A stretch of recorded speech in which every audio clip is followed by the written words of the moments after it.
Meal plans don't work. Here are 12 reasons why. 1. Individual variability. What happens if you have a dietary restriction? What if your flavor palette is just different than someone else's and you just don't like the food that's in your meal plan? There are a lot of things to consider when making a meal plan, and individuality is a big one. Number 2, sustainability. We can do anything for a couple of days, but what about a couple of weeks or a couple of months? Being able to stick to a meal plan for months on end is pretty unrealistic for most people. Plus, you'd get bored of eating the same foods over and over and over again, making adherence that much harder. Number 3, flexibility. What happens when there's a wedding that comes up or an event? What happens when you want to go out with your friends or go to a party? Flexibility is really one of the biggest reasons why a meal plan is not very effective. It doesn't really teach you anything other than here's what you're supposed to eat at this time of day, and it doesn't allow for any other things to come up during your life. 4, social and cultural influences. Again, there could be something that maybe the religion that you practice doesn't allow you to eat during certain times. How do we create flexibility around that? Plus, again, socially, maybe we want to have a drink,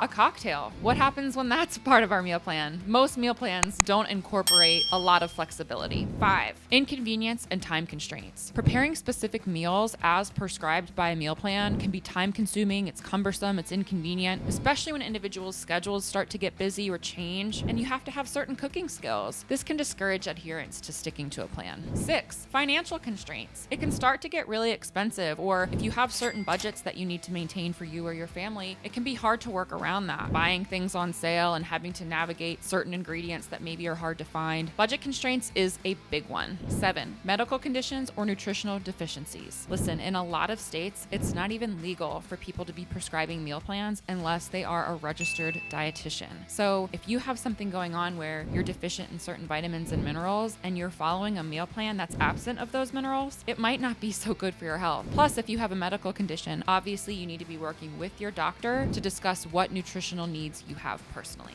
8, psychological factors. If you deviate from the plan or make a few mistakes, it can make people feel really down on themselves. And then that just leads to not further adherence or not wanting to really stick to the plan as it is. 9, unrealistic expectations. We've been marketed to online, social media, commercials, that 30-day and 6-week meal plans are just going to solve decades-old problems and habits that we've had for a long time. These are often very unrealistic, and even if change can happen in a short period of time, it often doesn't last very long. 10, lack of education and knowledge. This is my favorite one. We don't learn much when we're following a meal plan. We don't really learn what portion sizes mean, how many ounces of protein that we should be eating, or really what's in our food. So individuals can start to struggle with understanding the principles behind the plan to make appropriate adjustments. For example, following macros or at least counting calories gives the client an education as to understanding what their intake is and how that makes them feel, like their energy levels, how good they're sleeping, and how well they're recovering from workouts. 11, adaptability to lifestyle change. You get a new job. You start moving around a lot more or walking more. You go from having no kids to having twins. There's a lot of things in life that can happen that can certainly change our dietary needs, our caloric needs, the amount of protein that we should be consuming. Just following the same rigid meal plan through all of this change in our lifestyle, that can make a really, really big impact on our health and can also be really, really detrimental to how we're feeling inside and out of the gym. And last, number 12, what happens after the meal plan? Listen, eventually the meal plan will end. For many of you that have tried meal plans, you probably know this one. Sure, it might have worked for you until it didn't. There's only so long that we can maintain a meal plan. And again, when you don't learn anything from that meal plan other than how to eat food at a certain time of day, it can be really, really easy to reverse the progress that you made and fall back into old habits because we didn't really learn much about how to reverse those habits or improve the things that we're doing day to day.